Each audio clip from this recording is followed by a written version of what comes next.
All right, guys, welcome. I already see some of our WWJs in the chat. Ann is here. She said, "Hey, everybody." Yeah, Tish said she's here. She's grabbed another cup of coffee and that bottle of water. Oh, good. I am so excited that we have Ruth with us here today. Ruth is going to take us through what we just found out is, I have that one. I have it on. I have it on. You heard it. There was our first little blip. It was playing over. She's going to be talking about making a story a reality. Now, guys, if you're just joining us, our whole day is just filled with presenters. We all love Jesus. We all love our author life. We love to write and share.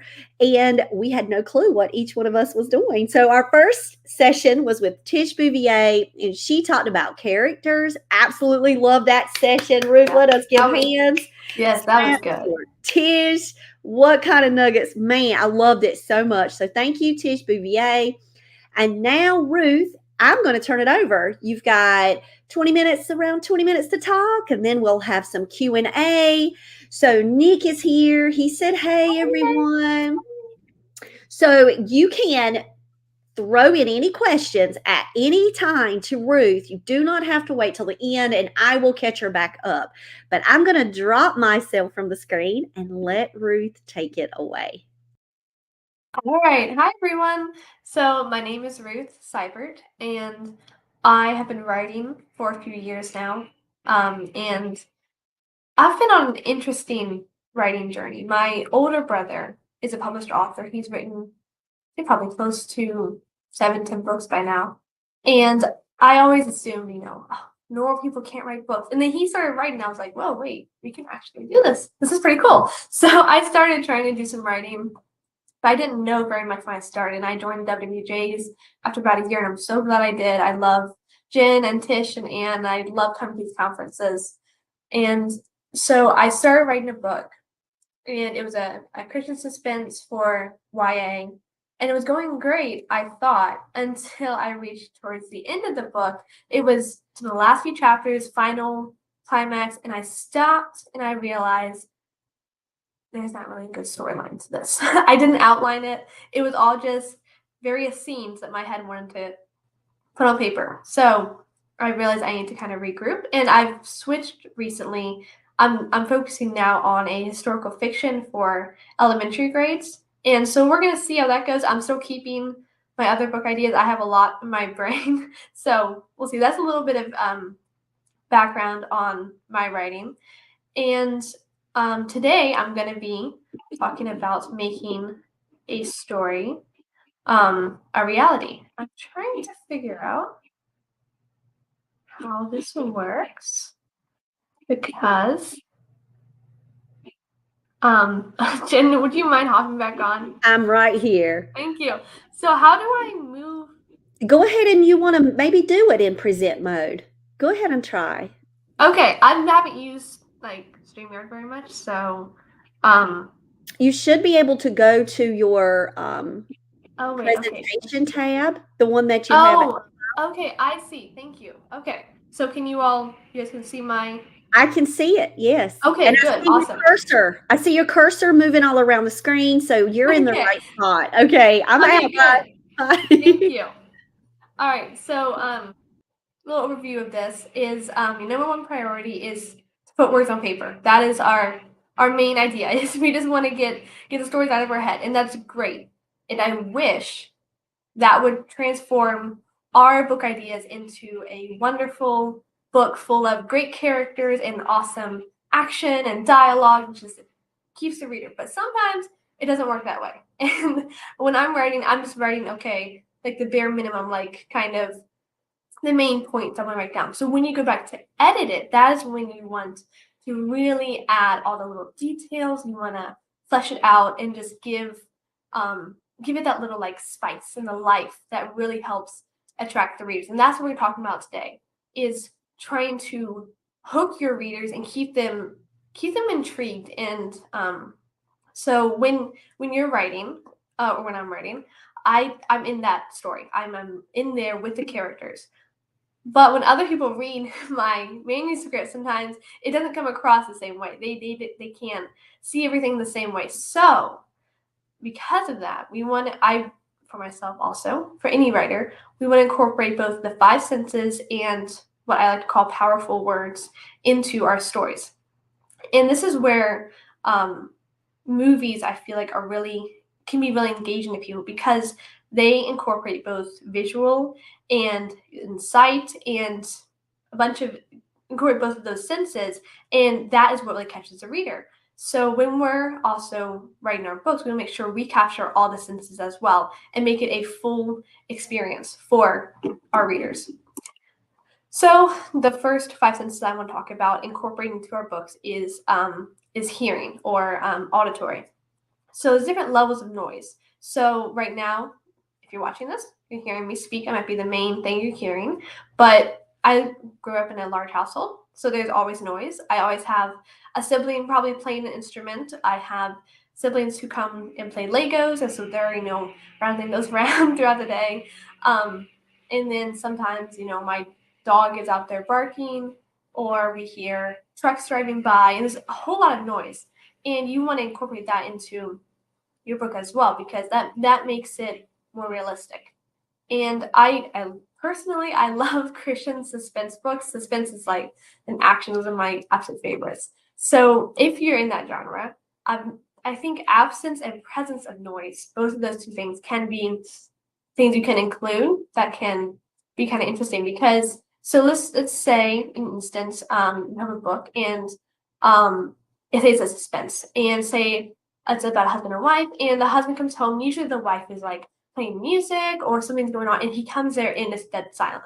So that's a absence of noise, and he knows something's wrong. So it's a warning. And then say a presence of noise, something is being too loud, that can trigger your character to know, oh no, something's going on here. I need to go help out or something. And then also accents. This is something that you can kind of tell generally where a person is from their accent. And you can incorporate that into your book. You can give different characters different accents, and it can kind of help just build up their, build up their character.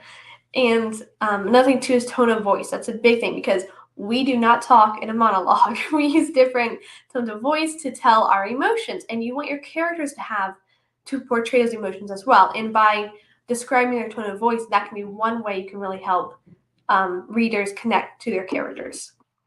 All right, and then second one is smell. This one is not, I feel like, as focused on in books, and also I don't have a good nose, so I don't smell a lot of things necessarily, but there can be little things around smell, like you can have memories. Like I know for myself, my older brother, he's always been into woodworking, and we've always had like a wood shop, and so every time I go in there, I'm always, hit with the smell of wood, and I really like that, and it always reminds me of just growing up around that.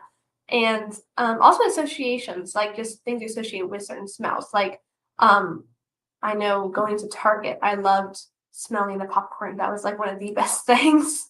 And I think Home Depot always smelled like, wood and everything.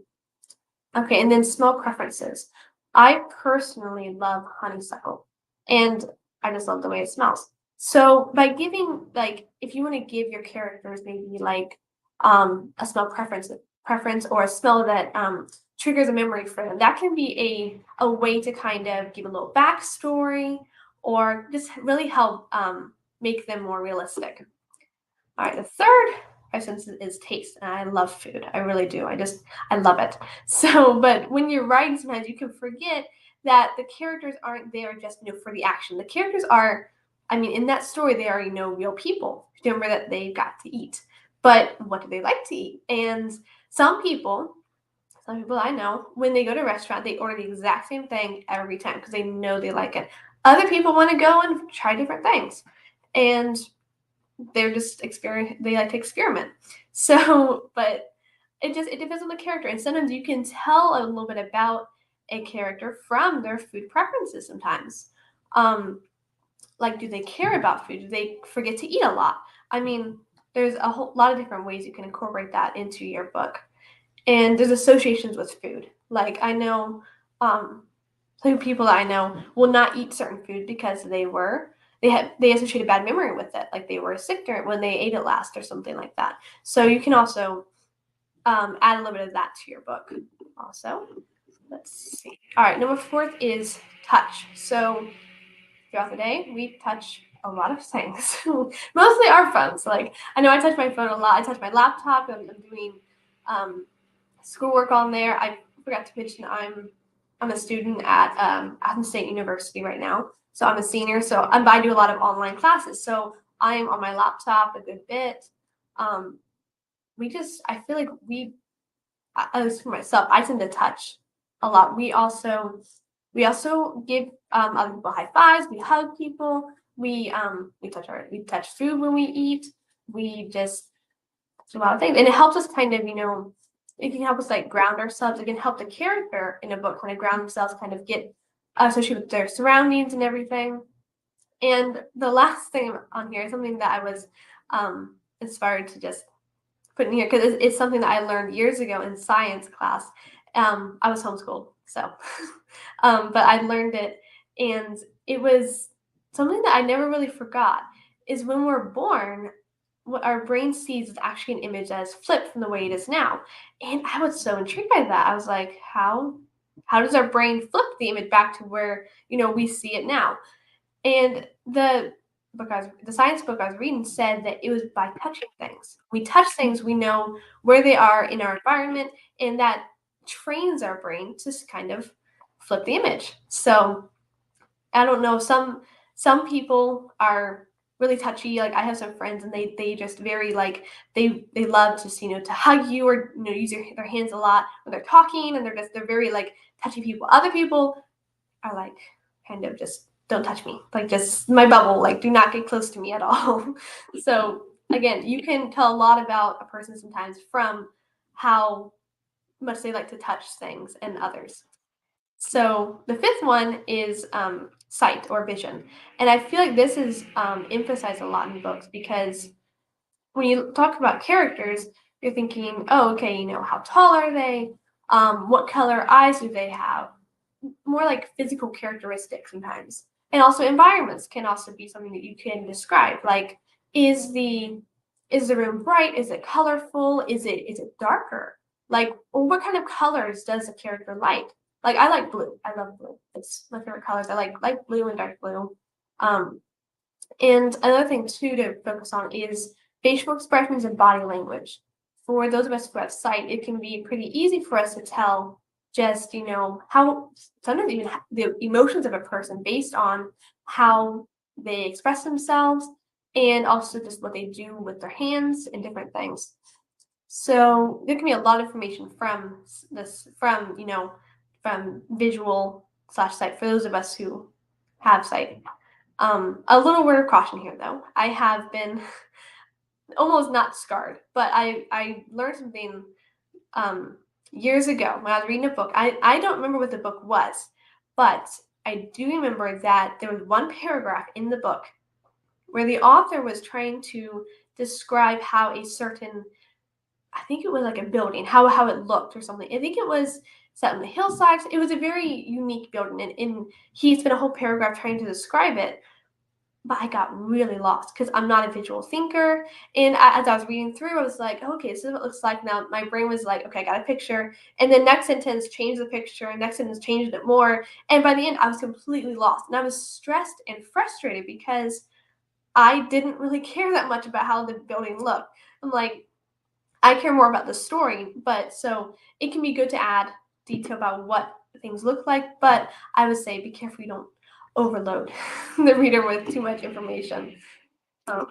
Okay, so this is I'm going to transition now to talk about powerful words. A little bit of background about this is, like I said, I was homeschooled, and we had an English language arts course we did over several years through elementary, middle, and high school. And one of the very interesting things that I really will be very helpful in my writing is there were things called banned words. We were not allowed in our writing to use the words said, go, bad, and a couple, and good, I think.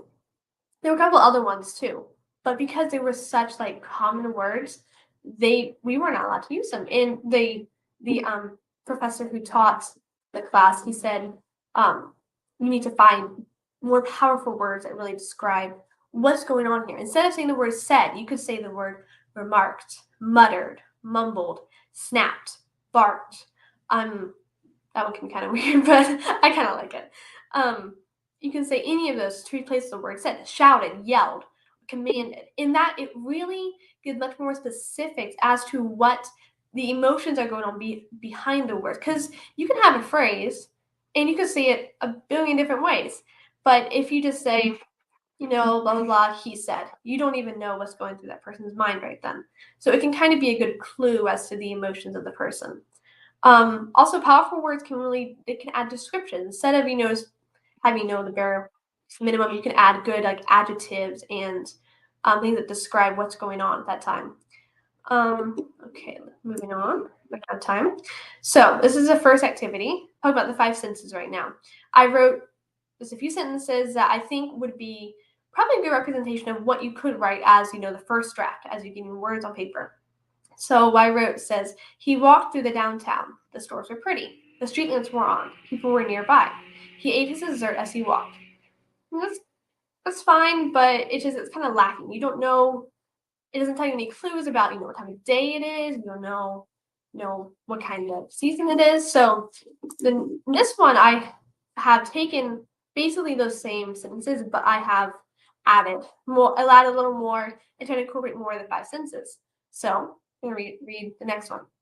As he walked through the downtown, hearing carolers somewhere ahead in the distance. So carolers, so he heard them, and that gives the readers a clue. Oh, it's Christmas time, probably. All right, next sentence. He passed a shop and could smell the slightly bitter scent of roasting coffee beans. There's your smell. And again, we're incorporating all the senses. Next one says, the street lamps cast a mellow yet warm glow over him. Okay, so you can say it's kind of like a homey kind of,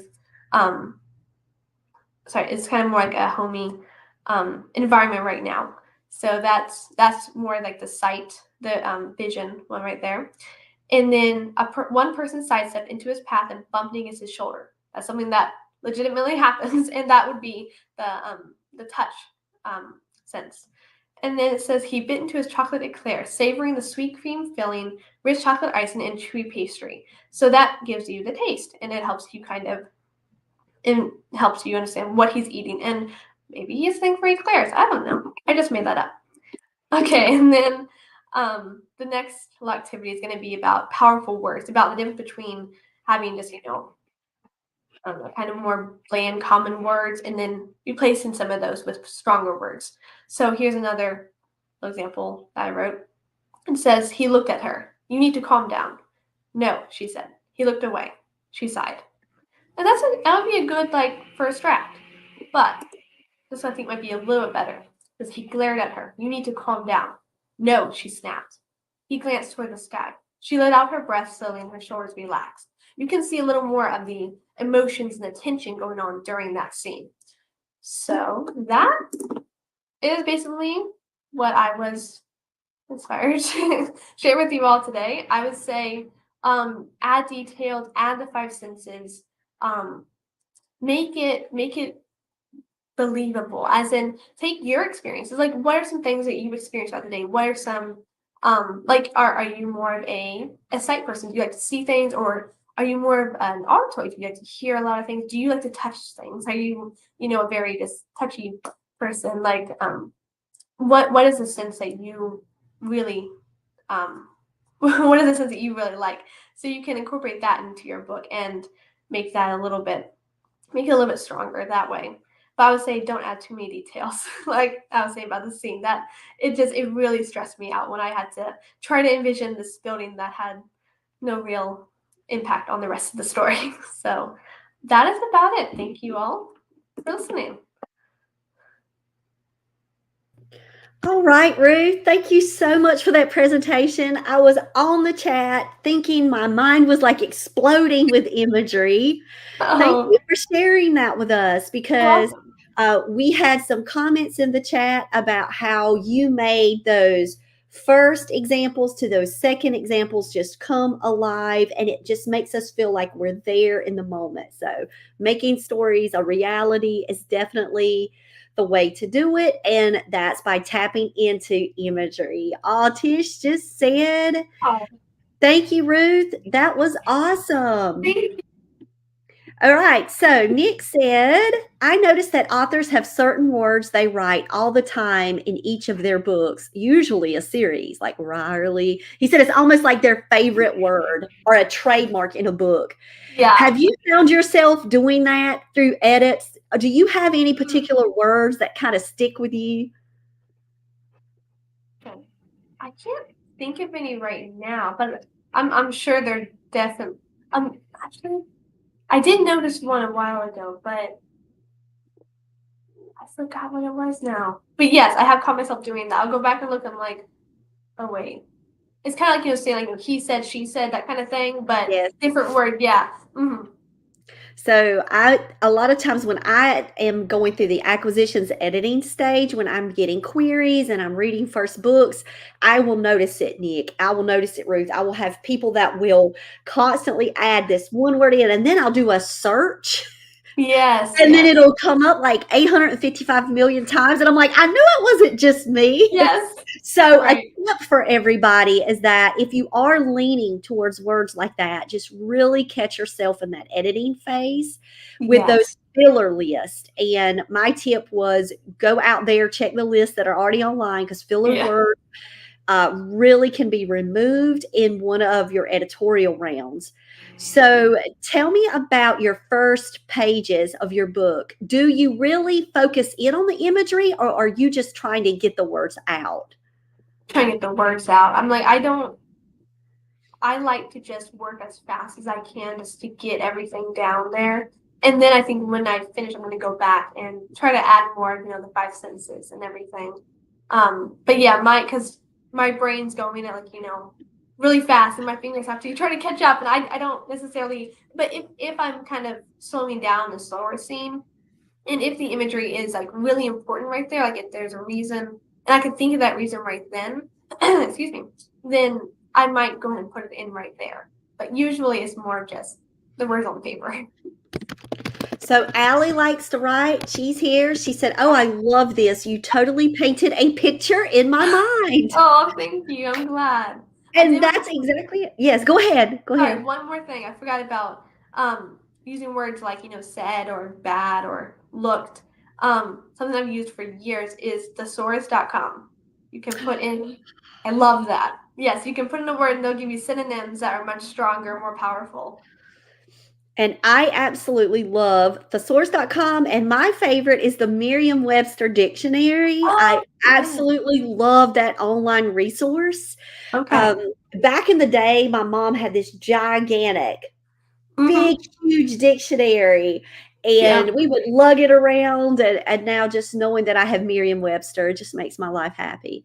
So you've got a question. Oh, Tish said just is her overused word. I mean, we Okay. all Yeah. have them. We Oh, all yes. have them. That's Oh, that's yeah. I use fine. that. So Allie asked, Ruth, should all 5 senses be used in every scene? Okay. I'm just thinking back to books I've read. I don't think so. I would say especially like smell and taste probably wouldn't need to be. I think the big and touch maybe not. I'm trying to think. I think the sight and auditory, those are the biggest ones. I would say those would probably be good to incorporate into most scenes probably.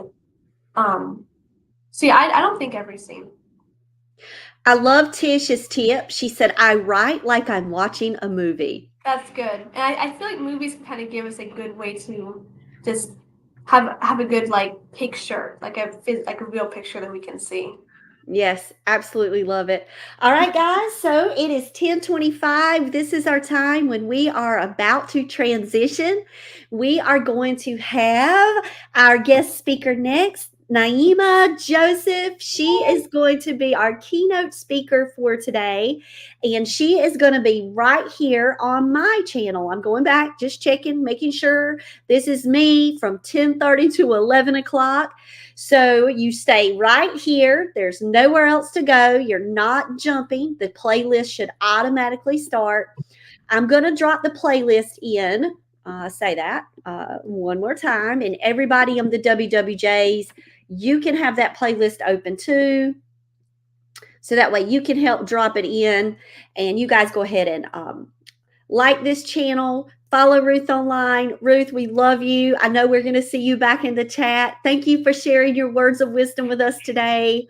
And guys, we'll check you out in just a few minutes. Bye, guys.